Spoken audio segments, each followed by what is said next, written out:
I was obsessed with horror when I was a kid.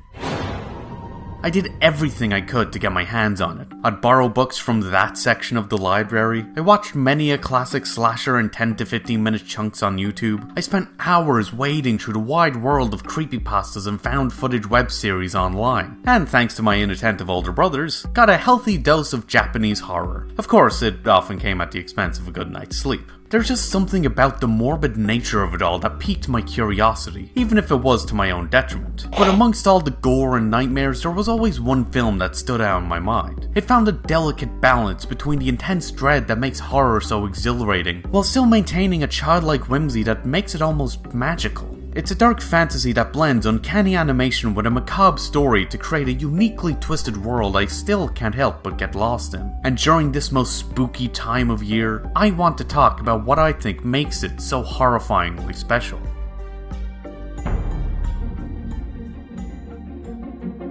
Based on the book of the same name by Neil Gaiman, Coraline is a stop-motion horror film from 2009 directed by Henry Selick and animated by Laika about, well, Coraline, a curious young girl in a mundane world who's just moved into a new apartment with her busy parents as, in the midst of her frustrated boredom, she discovers a small locked door that leads to a fantastical version of her world, unaware of the trap she's wandering into until it's too late. It's one of a few adaptations of Gaiman's novella, alongside a graphic novel, a musical, an opera, and even a video game tie-in that, yes, I did play when I was younger, and that, no, I never actually managed to finish because I got stuck on that one level with the barn, and that, yes, I'm still mad about. It's also become one of the highest grossing stop-motion features of all time. Yet, despite the success, it initially struggled to make it off the ground. According to Travis Knight, lead animator for the film, was looking for potential producers and distributors, they were often told things like, "Stop motion is not a viable filmmaking medium. Everyone knows you can't have an animated film with a female protagonist, unless she's a princess or a fairy, of course. No boy's gonna see a film with a girl's name in the title. No girls will see it either, the damn thing's too scary. Teens aren't interested in animation. Adults see animation as a babysitter, they don't want their kids to be challenged." Its success was not always a guarantee, but I think it's in those risks that it found its appeal, by bucking the trends expected of animated works at the time, something that can most obviously be seen in its... With the rise of CGI animation at the time, many assumed Coraline would follow that trend, but its director had always hoped it would be done with stop motion. As through his previous work on The Nightmare Before Christmas and James and the Giant Peach, it's the medium he's become most fond of. I like to manipulate something manually and then shoot the single frames. At certain points you want the film to be over, but then you see these test shots and finished shots and you see the miracle of what this process produces. There's a certain tactility to it I think works perfectly for the film's darker tone, in large part due to the eerie quality it gives its visuals. I've talked about this before in a video that, ironically, was inspired by and originally meant to be about Coraline. And I went quite in depth about the idea there, so I'll try not to spend too long repeating myself here, but basically, I think stop motion sits in its own sort of uncanny valley between animation and live action, having elements of both that, on the one hand, can give these exaggerated worlds a genuine sense of reality, but on the other can also make them just as creepy by reminding us of the fact that these are real things being brought to life, which tends to be made more intense by its often jittery motion, and both of which I think Coraline uses to its advantage. In spite of their cartoonish designs, the coarse, rough feel of its sets and models only adds to the other world's spectacular set pieces and the real world's dreary vignettes. But it also heightens the impact of its more horrifying moments because of its animated distortion's tangibility, as skin gets stretched beyond its limits and its creature's movements become concerningly erratic and unpredictable. Even some of the simpler things can be uncomfortable to watch because of the knowledge that there's something physically there being bent in a way it shouldn't be able to, or it seems like it shouldn't anyway. Stop motion allows the film to render its more disturbing elements in grotesque detail. And for me, that element is only helped along by the dynamic nature of its characters' designs, especially those of the denizens of the other world, whose fantastical facades fall away when its true intentions are revealed. The adorable mice turn into disgusting rats. The other Bobinski shifts from handsome ringmaster to ratty conglomeration. The other Spink Enforceable go from cute and curvy to just fucking creepy. The other father changes from a handsome goofball to a literally deformed pumpkin. And the other mother slowly but surely turns more spider-like as time goes on, her clothes becoming more patterned and layered like a bug's carapace, before she completely changes into something terrifying. 1, 2, 3! What are you doing?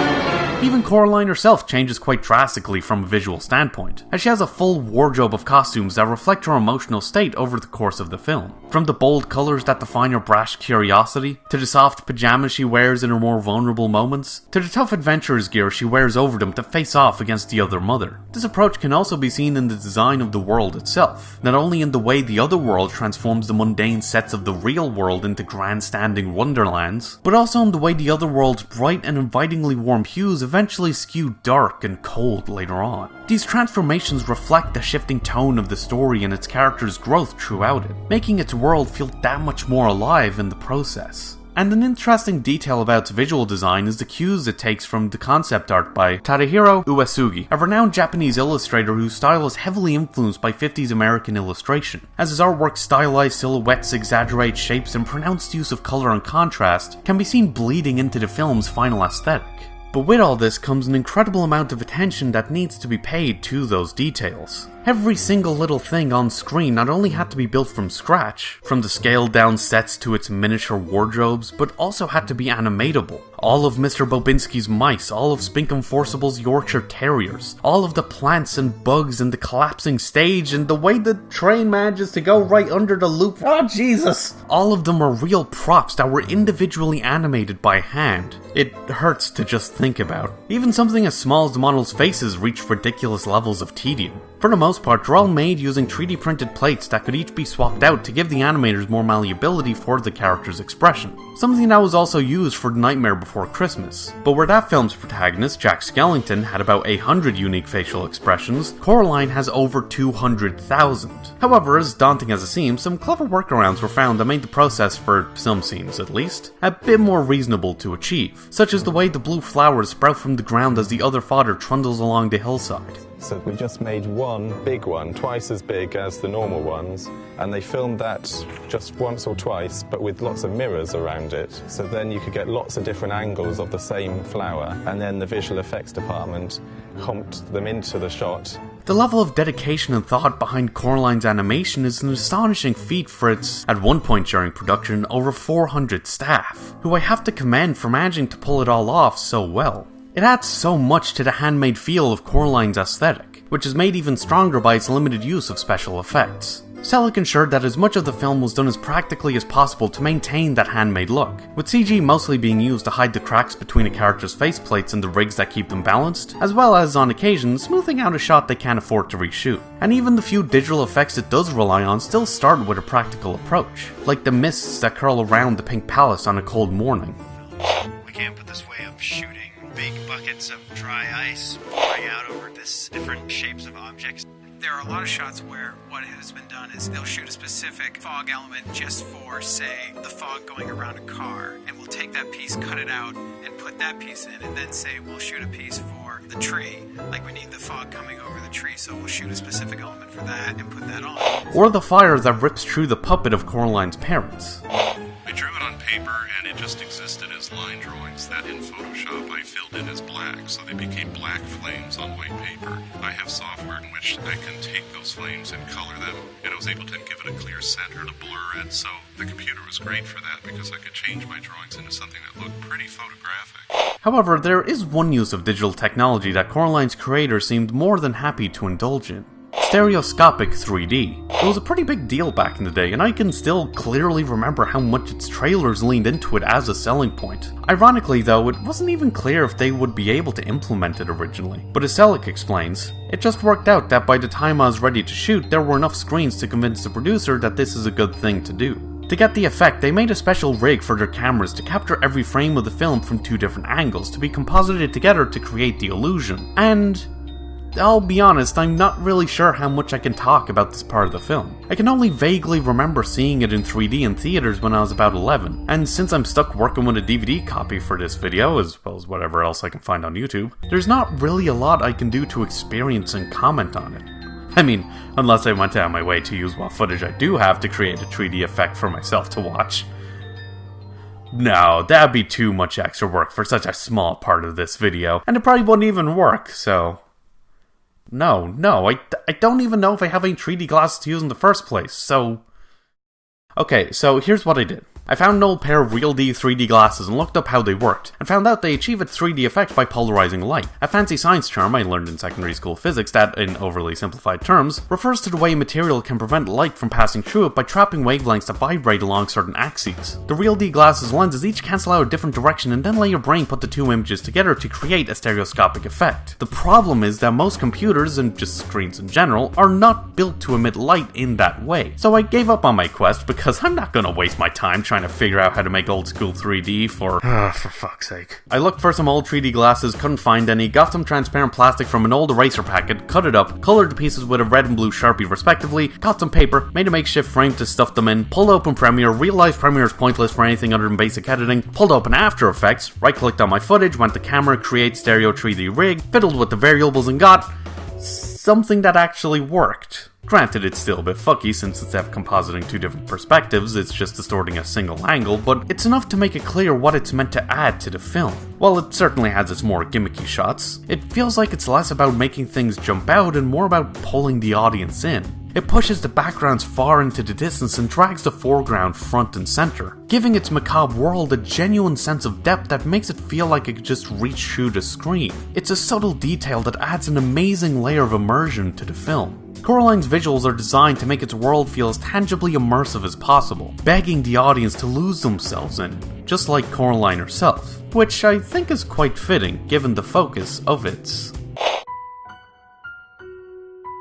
Coraline's story is just as fun as it is terrifying. It maintains a sense of mystery that magnifies the magic of its lighter moments and the dread of its darker ones, as many aspects of its world are left up in the air, particularly regarding the other world and the other mother, where they came from, how they came into being, and so on. These questions and the uncomfortable unknown they bring fester throughout the narrative, and lets it develop a foreboding atmosphere that lingers around every corner as Coraline dives deeper into its rabbit hole. And that dive is almost perfectly paced, gradually, if somewhat slowly, escalating the tension from story beat to story beat in a way that feels natural and exciting. Though I do have to nitpick the final act, as despite how cleverly I think it pays off the story's many setups, it also feels like it just rushes by. I think it could have expanded on the dangers the other world's wonders could present, but I also say this while painfully aware of the fact that, with how tight its narrative already is, I'm not even sure how they could have done so. But even still, Coraline's mystery and progression adds to the horror that permeates its story. It's only strengthened by the empathy with which its characters are portrayed.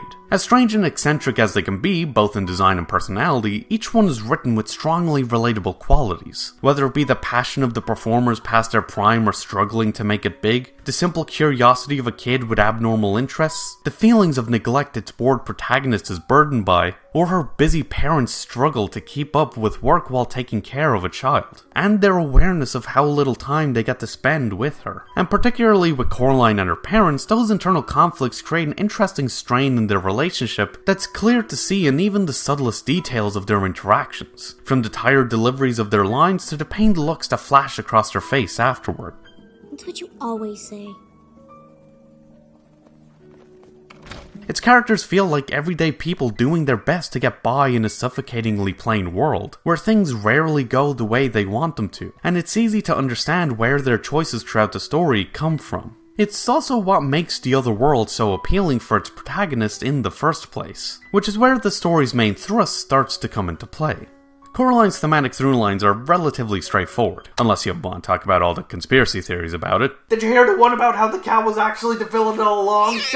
Aside from the general ideas about confronting your fears and being wary of things that seem too good to be true, the one I've always been most interested in is its focus on the way we escape from the stress of everyday life and the danger that can bring. It follows a bright young girl in the middle of a less than ideal situation, thinking nobody listens to or pays attention to her, not even her parents, where the world around her is painfully drab, emphasized right at the start of the film by the stark contrast between the muted palette of the real world's landscape and her own color scheme. The other world, however, is a vibrant and whimsical realm where the neighbors are outstanding, and her parents are more than happy to attend to her every need. It's an idealized version of Coraline's reality, one that seems to make living at the Pink Palace that bit more bearable for her. It's her escape from the monotony of the everyday.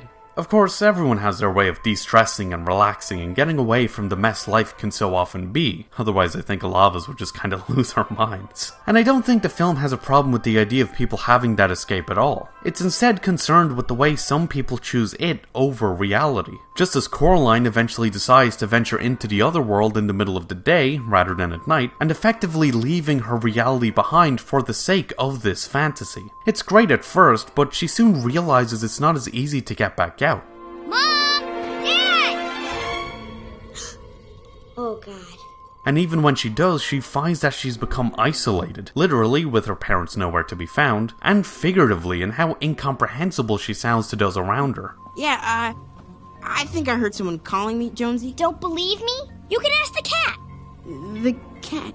I'll just tell Grandma that you couldn't find the dog. Her indulgence in her escape does untold damage to her and her relationships with those around her. And even after she turns things around, a remnant of the other world still follows her home, its impact forever lingering. In a way, it's almost like an old fairy tale. Not the ones full of unicorns and rainbows, but the grim kind. The ones that use magic, fantasy, and folklore to warn children about the dangers lurking in the shadows of the real world. Hell, it even has a lot of similarities to one particularly well-known fairy tale, Hansel and Gretel, as we see young characters stumble upon a fantastical house in the middle of nowhere, inhabited by an ancient woman who fattens them up and hopes to soon devour them. But what I find most interesting about this thematic exploration is the motifs and metaphors it uses to hammer it home in subtle but intuitive ways. Dolls are the most prominent one, something that's clear right from the start with the film's opening sequence. Even its setting, the pink palace with its bright pink exterior and sectioned off nature, can be seen as a sort of dollhouse. One the other mother fills with picturesque little scenes for Coraline to play with as she's lured deeper into the other world's web. A less obvious motif is the idea of performances, which is most obvious in Coraline's neighbours, Spink and Forcible, formerly renowned actresses well past their prime, and Mr. Bobinski, with his wild dream of setting up a dancing mouse circus. Like everything else in the real world, their situations are painfully mundane, and for some, arguably deranged, but in the other world they're spry, energetic, and put on extravagantly impossible performances their real-world counterparts could only dream of. This distinction not only makes for an interesting commentary between the reality and the fantasy of pursuing entertainment-based professions, but is also a literal manifestation of the fact that everything about the other world is an act. An over-the-top facade meant to lull Coraline into a false sense of security to keep her unaware of its trap. Something even the other mother herself indulges in, not only with her early performance as a motherly figure, but also in the way she literally pretends to be Coraline's mother to get her to come back.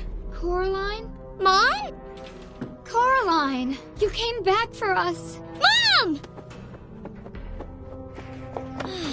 Darling, why would you run away from me?